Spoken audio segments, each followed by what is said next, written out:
All right, this is the Big Douglas Show featuring the rapper Big Pooh. And our guest today from the Ringer is Van Lathan. Van, we appreciate you coming on today. What up? How y'all doing?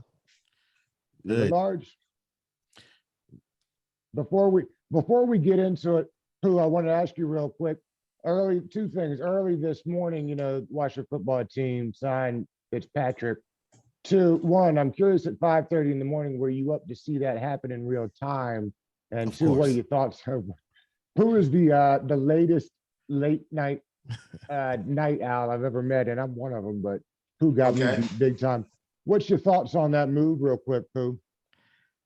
It was expected. They missed out on Stafford. They missed out. They couldn't trade for Mariota. Darnold probably not on the block at this point. They adding receivers like they added Corey Davis, so it was to be expected. 1 year stopgap. I'm not mad at it. He gonna come out, throw the rock around the field.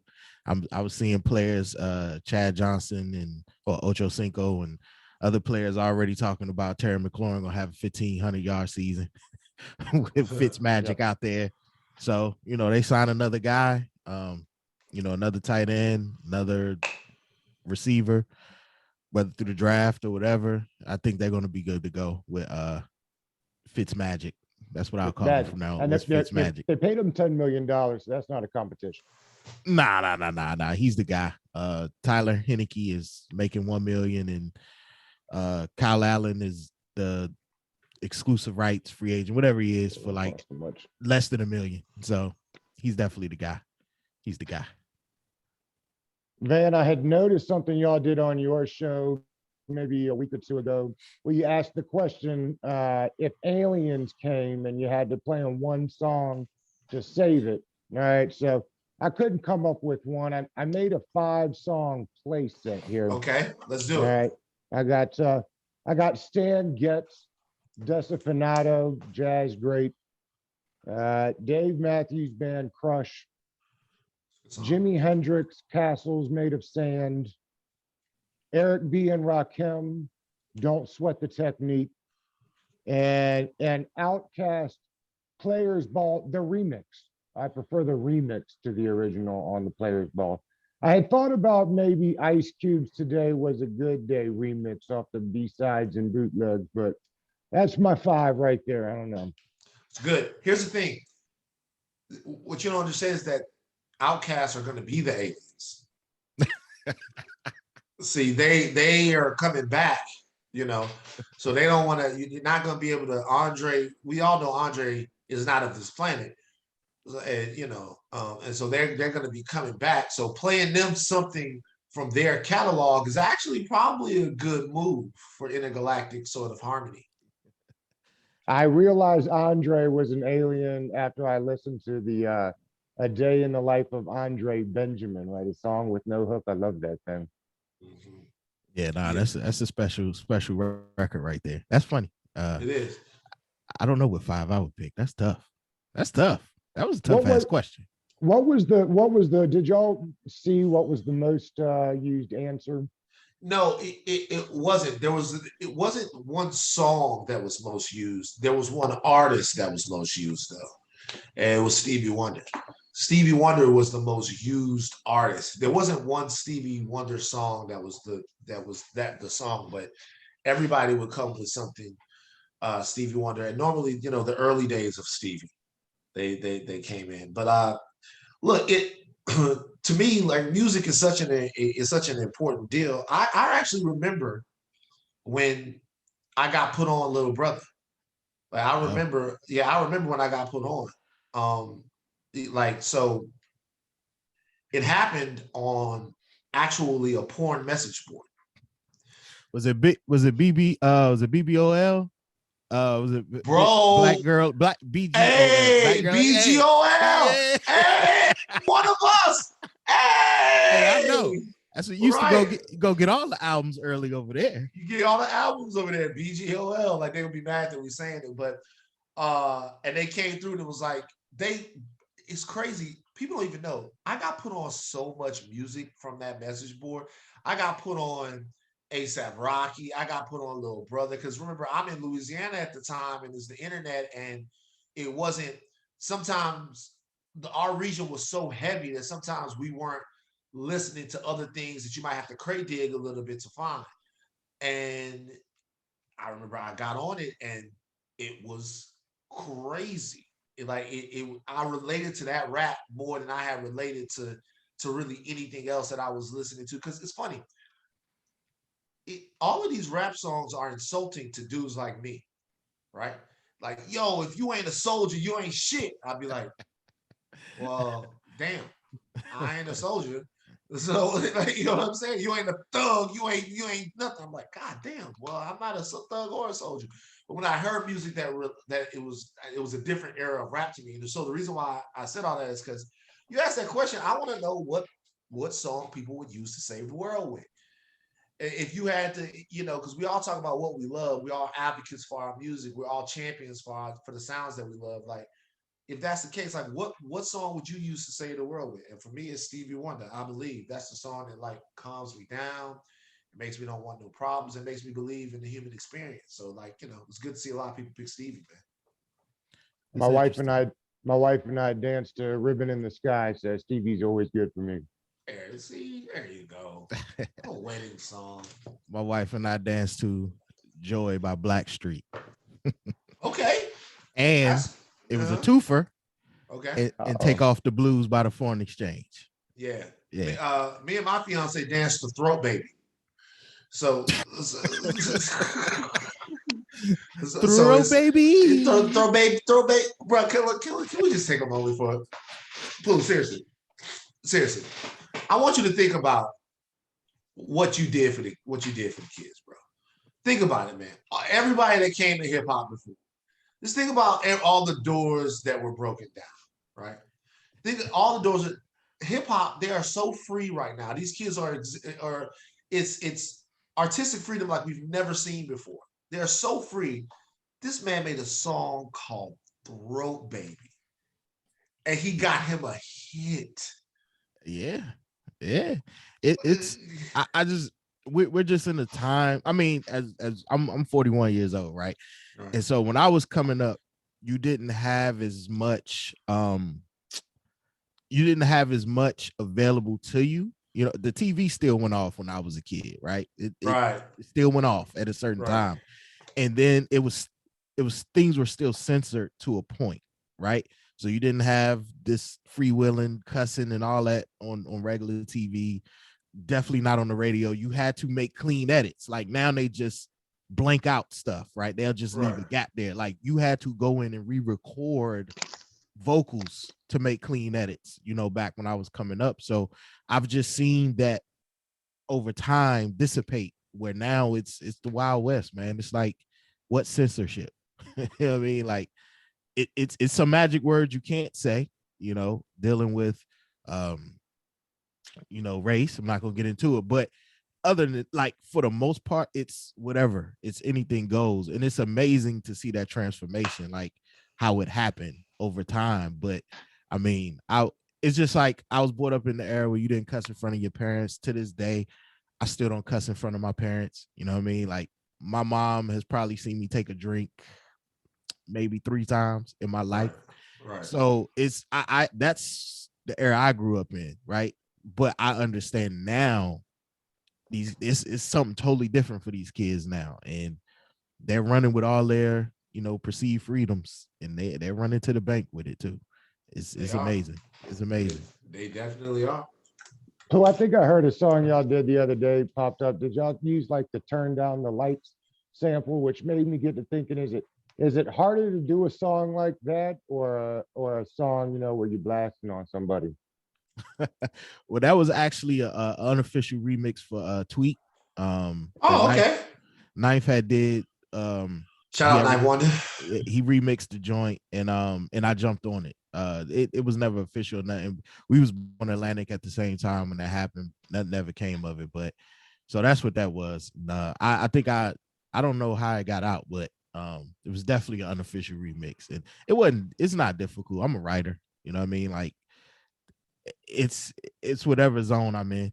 So if we talking to the ladies, I get into that zone. If we got to ride on somebody like Pac, I get into that zone. It's just you just go where you need to go. It's like acting. You just go where you need to go to drum that emotion up. So it's pretty easy.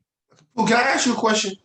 Sure. I always like to talk to MCs because y'all like y'all own little cult. Like that. Y'all like, remember that show Highlander? Yes. That's what rappers are like. Rappers are basically like the Highlander. First, remember the Highlander can feel when there's another Highlander around, right? Definitely. And they get this little feeling, and then Highlanders are always trying to cut each other's heads off so they can steal each other's powers.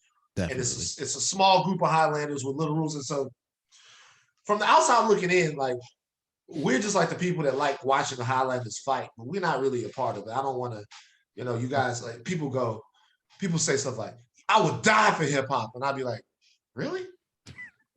Like, he'll die? Like, dead for hip hop. And they mean it. And I'm like, I don't know. If someone said right now, man, you either choose no more hip hop or your life, I'd be like, I'll listen to Pearl Jam.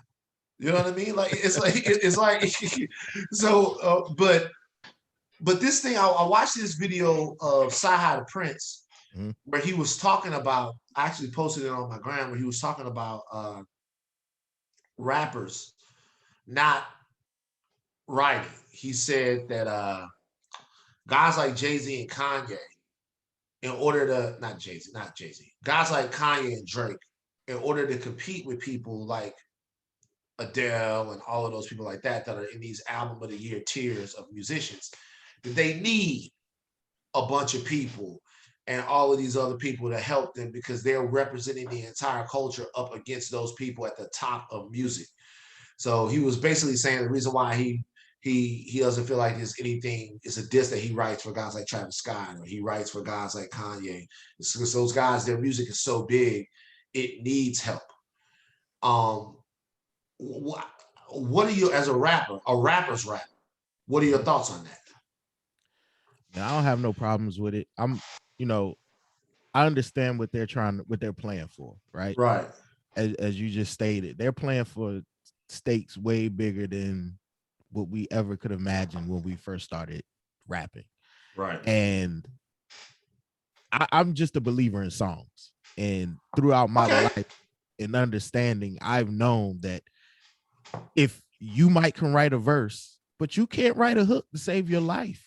So you need some assistance to get the best song possible. And I'm about getting the best song possible. Now, if somebody, that's not to say that Drake can't write a Mean 16. I mean, I don't know if they can write one or not, but that's not to say they can't. You know what I'm saying? It's just they don't, because they go in these other worlds and these other lanes, and they need people who do that other stuff, or they need them ideas. They pumping out so much music, they need them other ideas, them fresh ideas, because you can burn out. It's easy to burn out. And, at the end of the day, if the song jamming, I don't care if it was 10 people or one person. I mean, that's something they got to take up when it's time to do their album splits. But for me as a listener, I don't care how many people was involved with it. If somebody else is getting stuff written, can you put them on your hip hop Mount Rushmore? Do you have a hip hop Mount Rushmore on all that stuff? I do. And I mean, one of the people on my hip hop Mount Rushmore had somebody doing some writing for him. So that Ice Cube, like, they'll help, wrote some of his stuff on, I think, his first 2 albums, I believe it was. Dale the Really? Sapien. Yeah, man. Yeah. So, but that doesn't take away from all the work Ice Cube did before then. He wrote everything on the NWA album. You know what I'm saying? So it's just like his pen is still his pen. Right. Whether he was receiving help or not. And dog agree with me. Dog, I said, Ice Cube, it lit him up. Stop. It lit him up. But yeah, I mean, I got to route Mount Rushmore, and I really don't. I mean, it's whatever. These are artists that touch my soul, right? Right. So how they got there is how they got there. I mean, because you got artists that writing songs and writing and being able to rap are 2 different things. They're 2 different skill sets. You can rap your ass off. You can wrap circles around anybody, but that don't mean you can write a song at all. And I look at those two different skill sets totally separate. Now, if you're saying I'm the best rapper in the world, you better put that pen to the paper. But if you're talking about being a great, like, if you like, I make the best songs in the world, I judge that totally differently. I don't look at that the same way. So interesting. Yeah. Interesting. I get it. I get it. I get it. How did you guys meet? Me and Doug? Yeah. Oh, this is me and Doug interviewed me twice. He hit me up anytime somebody hit me talking about sports. I'm all in. Any chance I get to get away from music for a little while, sports is like escapism for me. I actually know sports better than I know music. And okay. Yeah, and so he interviewed me twice and we had a nice little chemistry going, and he was like, yo, man, you wanna interview some people with me? And I was like, cool. And it started. We just started grabbing people, and Doug do all the hard work. I just jump on here and talk. I wouldn't call the work hard. He chased people down, you know what I'm saying? I was like, hey man, use the name, do whatever you need to do, and we'll jump on here and get to it. Yeah. I'm with that. Now that's an 80-pound Hank barking. Van, you got a big ass dog at your house too, don't you? Yeah, Bozeman. He's a burn doodle. What kind of dog is it? He's a burner doodle. So this is an important milestone in my life, because I used to be like a man, right? For many years, I was a man. I was a hard man. I was a rough man. I was a Southern man. I was masculine. For many years, I was masculine. I was, I had what they call penis, is what I had. For many years, I had one. Then I moved out to LA, and no, like I am now. There's no such thing as this, but I'm now what my dad would call not that, because I got a burner doodle, and it's a fluffy. The dogs that I have, the dogs that come, and I was shouldn't confine people to gender roles at all, but the dog that we had back in Louisiana, they were more akin to Cujo, right? Like I had a dog, his name was Apache. That was the dog's name. Wow. Like the dog's name was Apache. Shout out to my indigenous people out there. But you would walk into sometimes Apache would attack me. That's how crazy the dog was. I would walk in the backyard. I'd be like, yo, I raised you from when you were a puppy. Okay. This dog is a beautiful, cute dog that if you raise your voice slightly, he runs to the back of the house. Like, it's like he has, like, I take Lexapro, right? He has a worse anxiety condition than I do. It's like, you drop a water bottle, he's like, whoa. You know what I mean? It's like, it's so, but the dog isn't there for protection. The dog is there for me to have something to love. You know what I mean? Which is, it's totally different. Like everything is totally different out here. And what's that a mix of, Van? It's a mixture of a poodle and a Bernese mountain dog. And he is the sweetest animal ever. Like me and my fiance get into arguments because, like, I go in there to get something out of the pantry, the little cupboard, and he knows that I'm going in there. And so he follows. And I look at the dog and I'm like, yo, what you want? And he's like, yeah, fam. I was like, what you got up there? You got some Pringles or something like that? I'm like, cool, I got some. She comes in and I'm feeding the dog Pringles. And she's like, you can't do that. And I'm like, look at his face. Like, how can I can't, look at the face of the dog. Like, look at his face. He's adorable. So, but I will say this. It was just very important to have something else to concentrate on other than my depression and my anxiety during this entire time. So we got the dog in December. And look, man, for everybody out there that's going through this, man, this has been rough. This fucking has sucked. Like, yeah, absolutely. And dog sales, I would take a guess what the number is, but I know that I saw, the number has skyrocketed. Yeah. over the last year for people that have bought dogs for that exact reason. I mean, you're onto Dog something there for sure. dog sales and bike sales Bike have, sales. have Yeah. went. I bought me a bike in March. Did you? Last year? I bought me a mountain bike.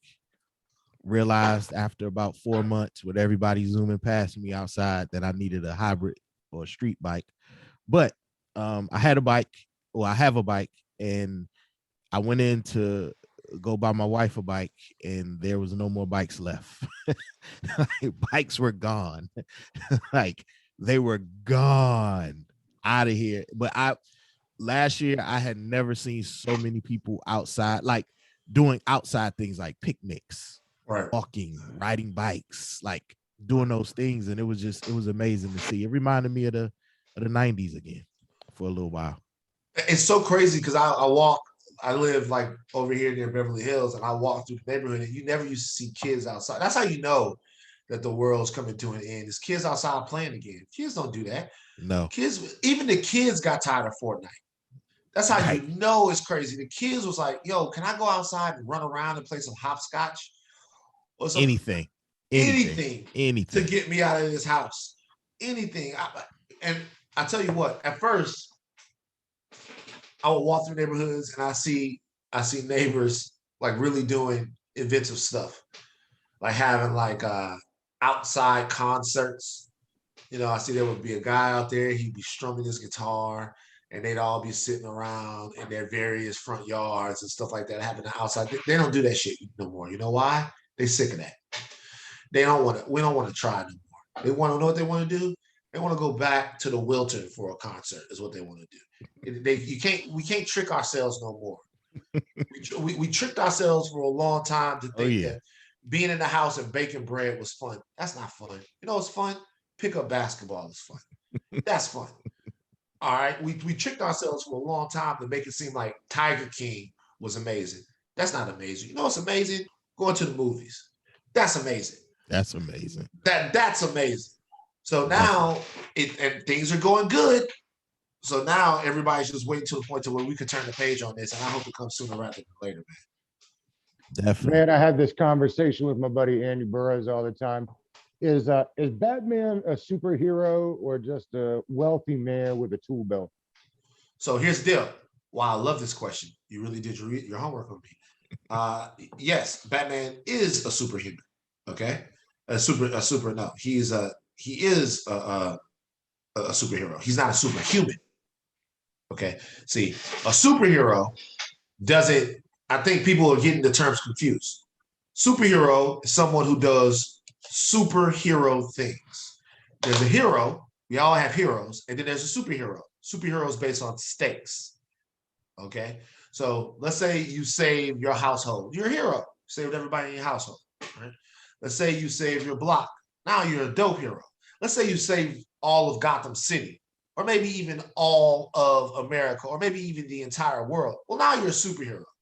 Now you're a superhero because in order to save that against somebody, you're saving that against, you're going up against a super villain. So is Batman a superhero? By every sense of the word, yes. Batman has adventures here. He has adventures in Gotham City. He has adventures in America. He has adventures in the world. He has adventures in space. It's part of Justice League. All right, so he's definitely a superhero. He's not superhuman, and which is why he's consistently the best written character, because it's like big monster come to Superman punch monster, the end. That you know what I mean? Superman punch monster, or somebody goes, oh, we gotta go get some kryptonite, figure out how to get the kryptonite. Can't get the kryptonite, can't be Superman. Now the Superman has all kinds of different amazing stories, but it's different. Batman, though, if you catch him from behind, you'll put something on his ass. You know what I mean? Bruce Wayne without the suit, you just walk him and golf him in his mouth. Like you can get to him. So there's a lot more stuff that you have to write with Batman, which is why he's a more interesting hero than somebody that has all kinds of freaky OP superpowers. Batman is just MacGyver with a budget. He's Precisely. a big budget. Precisely. But here's the thing. Let's not underestimate what MacGyver could do with the budget, right? No, that's why he's a MacGyver with that's what he is. A budget. And really Iron Man is too, right? special Definitely. suit, the whole deal. Now it does get kind of crazy because it's like, and I love comic books. I own over 4,000 comics. Like, but characters like Hawkeye and Black Widow, there's just a point where they're gonna get their ass whooped. Cause like you know what I mean? It's just a point. They make great use of them in the MCU, and they have even in Avengers books, no matter which one of the Avengers you use, Hawkeye is a very useful character. Black Widow is not an Avenger till a little bit later on, but well, she's been for a while now. But you know, that's like, come on, man. Like you when fucking Galactus is coming to Earth and he's getting ready to try to consume the whole Earth. You think he's thinking, damn, we gotta keep Hawkeye busy? No, it's not like so, you know. But yeah. Man, talk about your recent nomination. Oh, yes. Two Distant Strangers is the name of the movie. It stars Zarya, it stars Joey Badass, Zarya, Andrew Howard. It is written and directed by Trayvon Free and Martin Desmond Rowe. It is produced by me, Trayvon Free, and Nick May's production company, 6 Feet Over Productions, and Dirty Robber, now this. Yeah, it's a movie that we decided we had to make last year. When it really seemed like we talked very sort of tongue in cheek about the world ending, but there was a point last year where it just felt like society was broken and that it wasn't going to be able to heal itself and fix itself. I don't know that we're exactly out of that moment, but I do think that we've forgotten it. And that was when we were all inside. And not only were we stuck inside dealing with, you know, the terrible realization of not being able to connect with people, we were stuck inside watching a man have his life drained from him by a police force up there in Minnesota. So we made a movie that addresses the sort of Groundhog's Day feeling that, you know, the loop we can be in, the trauma loop we can be in as Black Americans, and really just as Americans that see these things continuously happen. And we made it. We brought on Sean Combs, shout out Puff, as a producer. I left out one of our producers, Jesse Williams and Lawrence Bender, also were producers on it. And the Academy liked it enough to nominate it for Best Live Action Short Film at this year's Academy Awards. And to be a producer with an Oscar nominated film is maybe the wildest shit that I've been a part of yet. The level of which we had to execute, the level to which I should say that we had to execute to get this movie even made. And now to kind of have that whole thing, it's just been a crazy ride. So yesterday was a whirlwind for sure. I just want to say congratulations to you and the whole squad. That's big and monumentous. Appreciate that, bro. Appreciate that for real. How long does that take from inception to to final cut production type stuff? So Trayvon whipped up the script probably in about 5 or 6 days. The movie's 28 minutes long. So he ripped up with the script. And then from the other part of it is just, it's hard to say because there wasn't a Hollywood pre-production. The pre-production was, hey, let's ask everybody we know for money.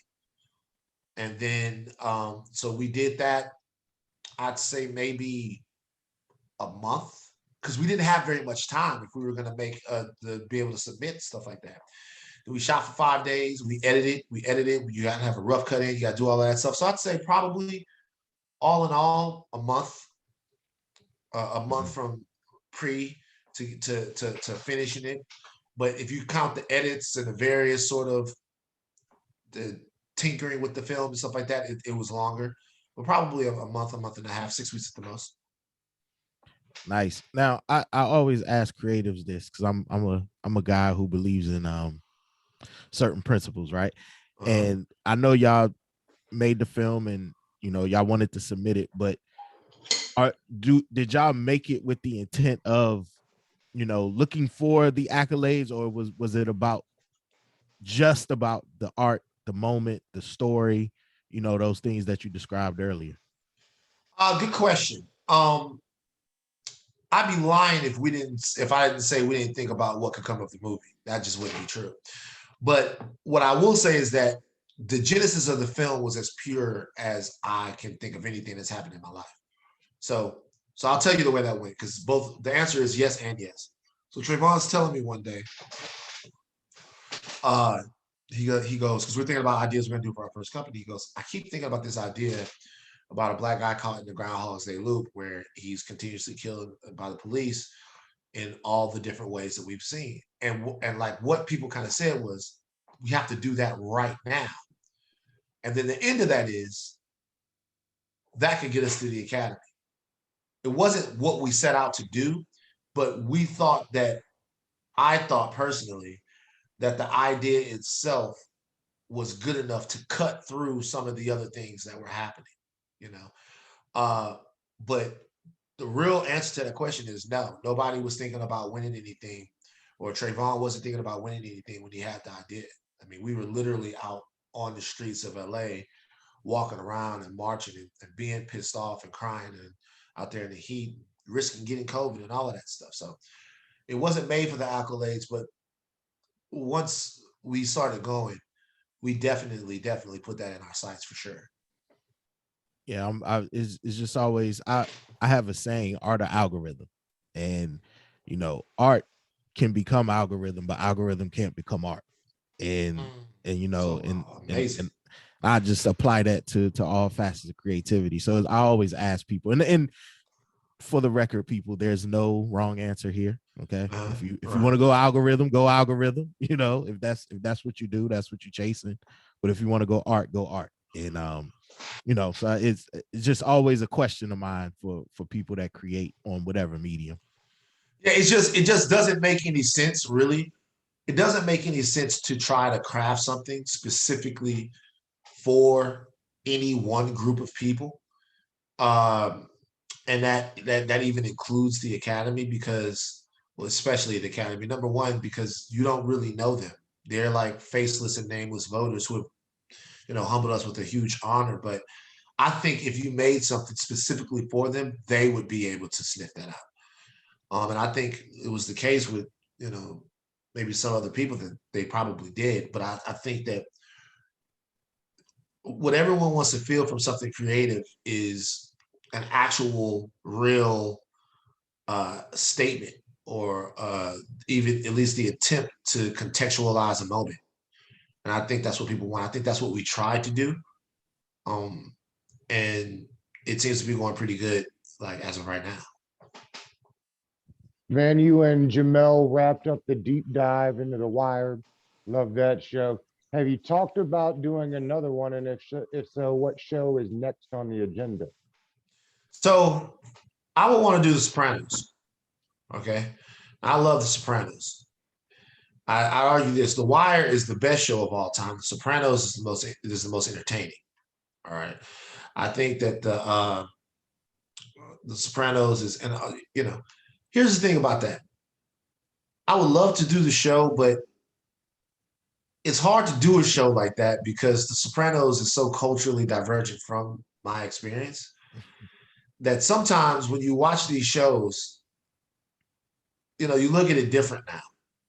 You know, I was watching The Godfather not too long ago, and I feel like one of the 5 most racist scenes in movie history takes place in The Godfather. And we talk about it, but we don't really talk about it enough. They're talking about who they're going to deal the dope to.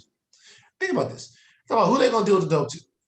It's like, listen, they're going to get involved in selling dope. You can't stop them from selling dope. Let's see these people. But I'd say we control the sale of the dope, and we sell it only in the Black and the Spanish neighborhoods. They're animals anyway, so let them lose their souls. Damn. Now, I've been watching that movie for a long time, and I know that line is in there. And I'm like, fuck. You know, you know what I mean? Like that's not like, hey, a Quentin Tarantino movie where they're throwing the N-word around and they're just trying to be cool, and you know that slap your face type of shit-eating grand white boy shit. It's not like that. It's like, this is a deeply pointed, racist, dehumanizing sentiment made seriously, not from Vito Corleone, but from somebody that's sitting at the Five Families table. And so sometimes when you're doing The Sopranos, like, you know, these guys have their own culture, and you run into stuff like that. And because it's not tangential like it is in The Wire, where all of this stuff kind of happens, there's like there's racism and stuff like that in The Wire, but The Wire really isn't. It's unique that it's the most raceless racial show that's ever existed. All of the situations and the circumstances that exist in The Wire have to do with socioeconomics, but they act like they don't get that because all the cops together are blue and not black. All the dope dealers together, it's about money and not really about race. So those type of identity politics almost don't exist in the show until they're being exploited, right? But in The Sopranos, they're very clear. Like, it's not just the fact that they're mafioso, it's the fact that they represent a specific culture, and that culture exudes power over everyone else.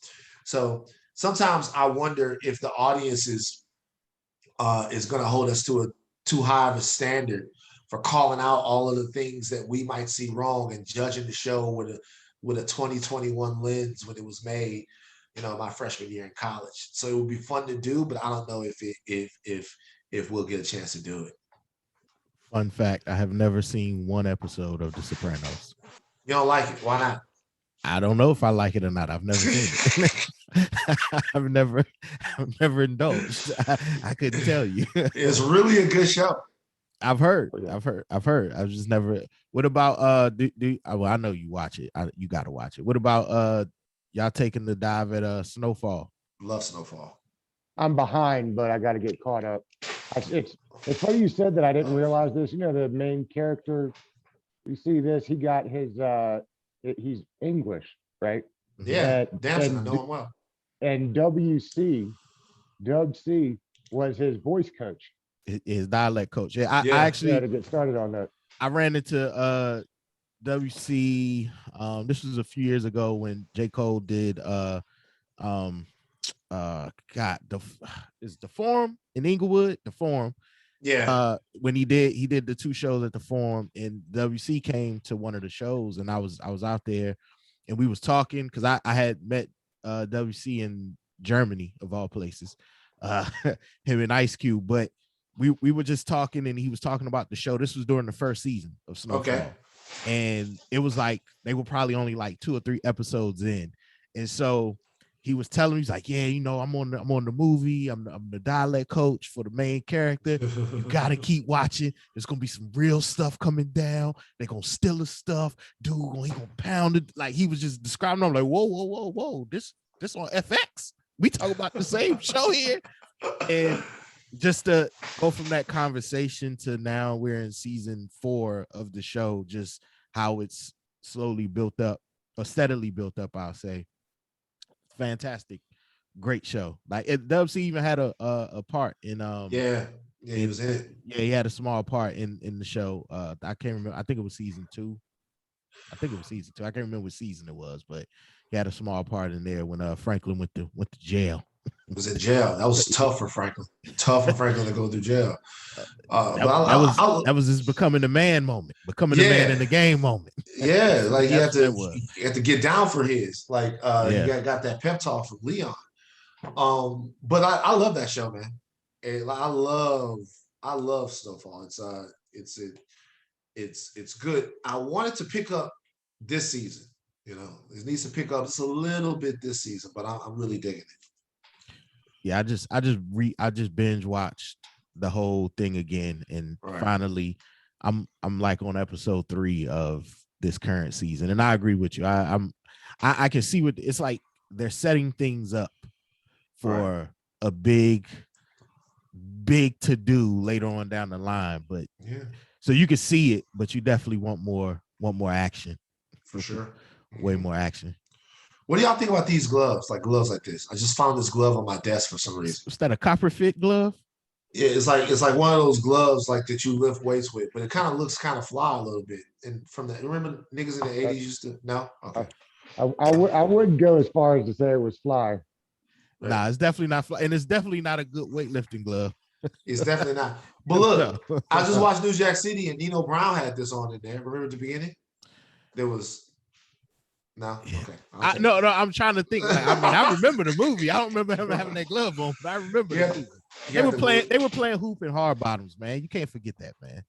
It's slacks and hard bottoms. They were out there on the hard top. Ankles gone, plantar Like, fasciitis, all of that stuff, like inflamed immediately. Inflamed, gone, and hooping hard too, all greasy. Hard, like filing, all that, like going to the lane. It was amazing. To this day, I don't get it. I don't get it. Van, what else do you cover over at the Ringer, man? I know you the man of many talents. Like, oh man, yeah. So I do the Society and Culture podcast, Higher Learning with Rachel Lindsay.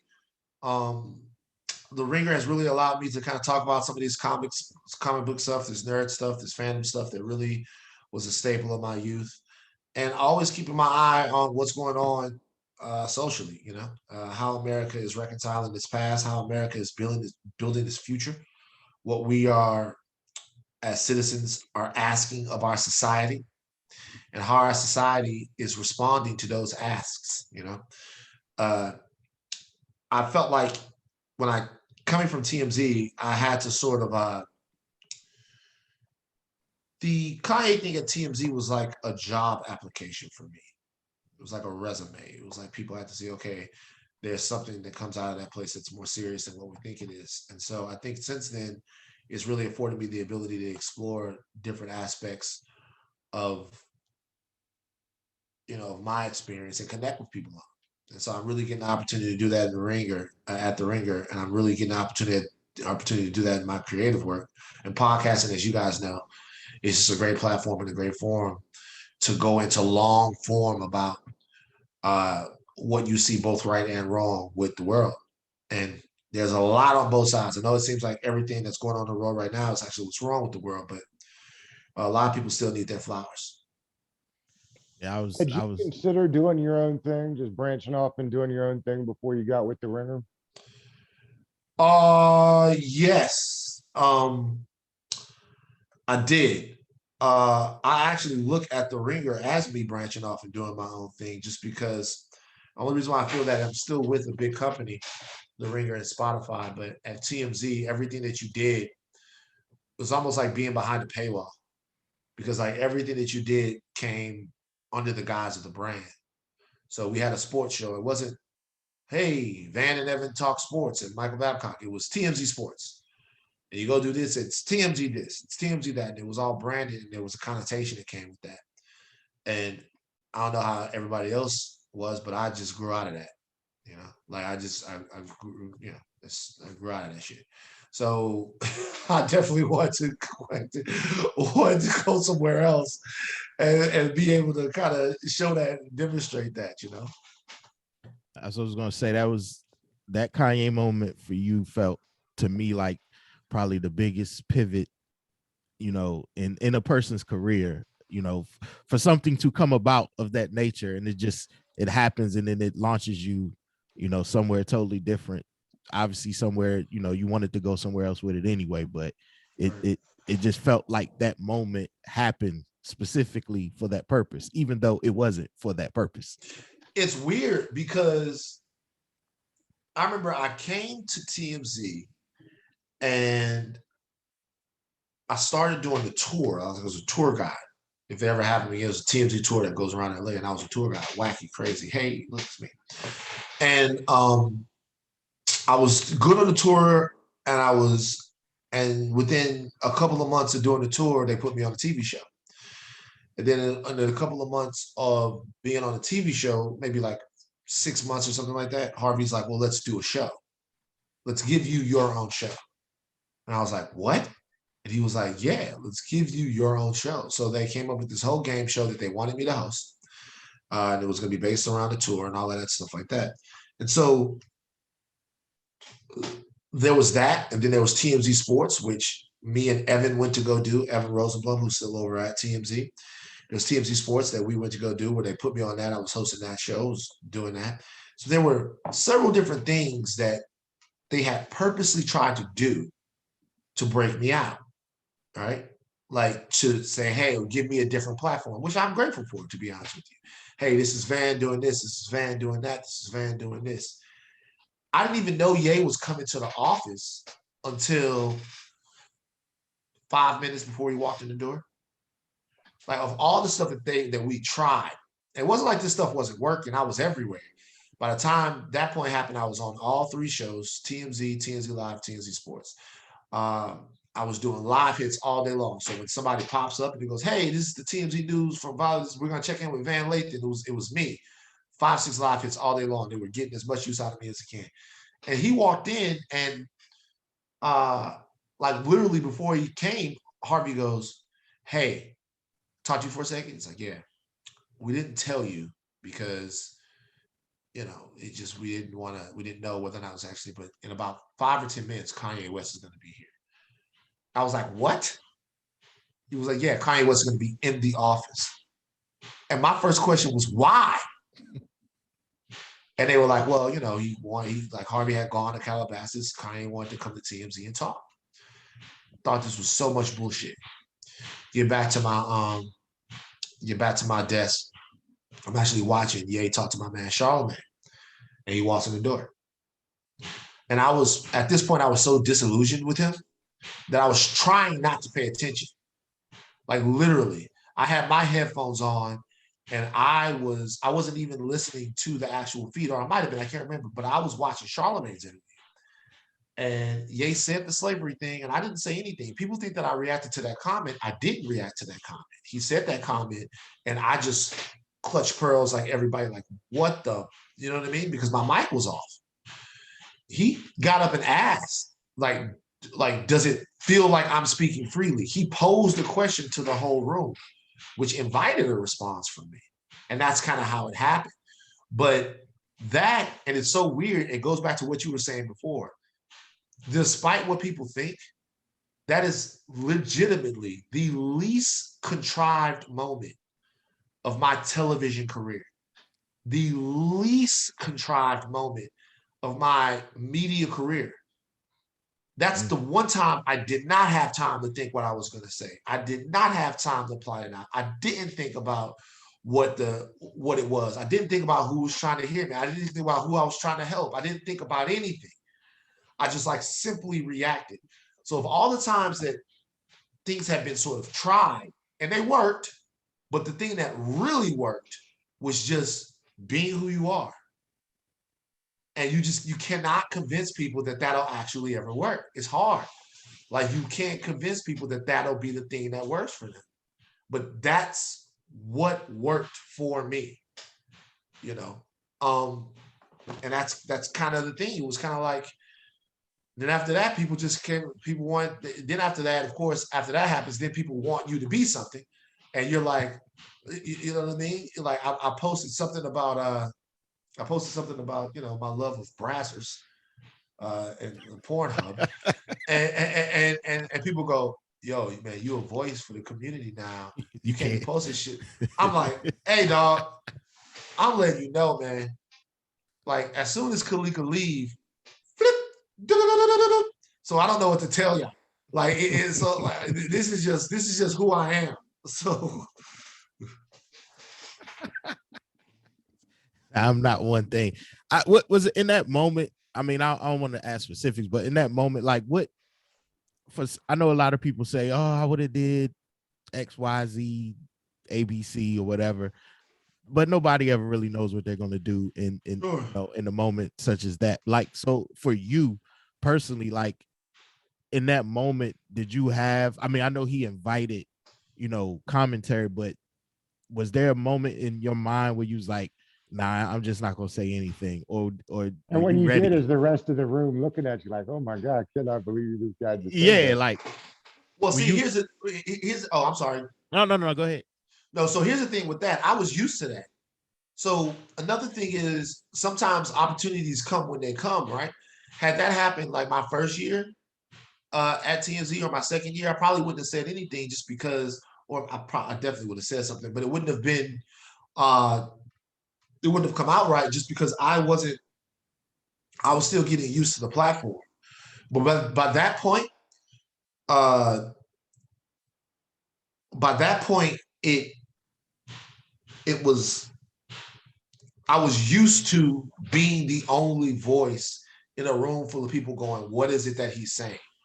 Because nobody else from there was sort of they didn't represent the same community that I did.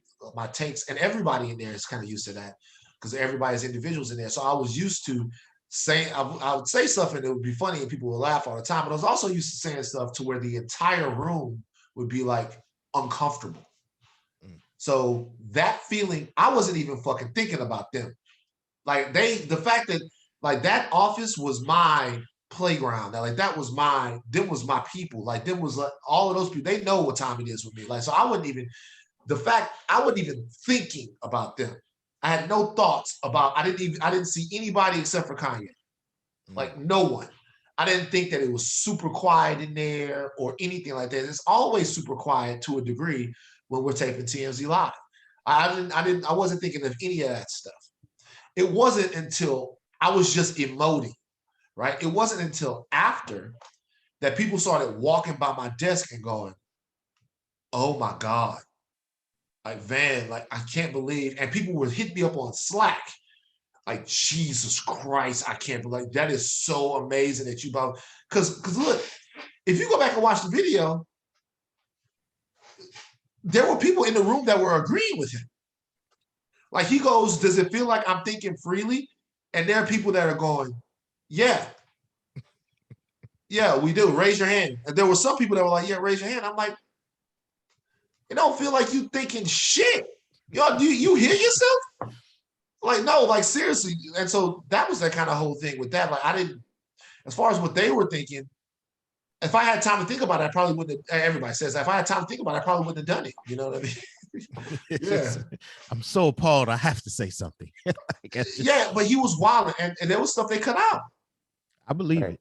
Yeah, and so he was wild. There was look, I haven't been around this version of Kanye, but I've been around Kanye. So that was my first time. That was my first time meeting him. And I wouldn't say that I know him now, but we've exchanged stuff. Like I got no qualms with Kanye. I think Kanye has showed everybody who he is and what he believes, and now it's on you. You know what I mean? I don't have anything negative to say about Kanye West. I don't hate Kanye West or anything like that. It's not the same as it was for me. The music was super important to me at one time, like ridiculously, almost cult-like level importance to me at one time.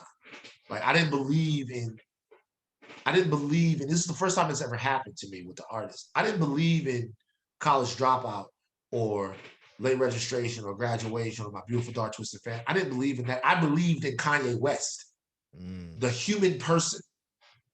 Like I believed in the human person of Kanye West. I thought he was a cultural weapon against the status quo.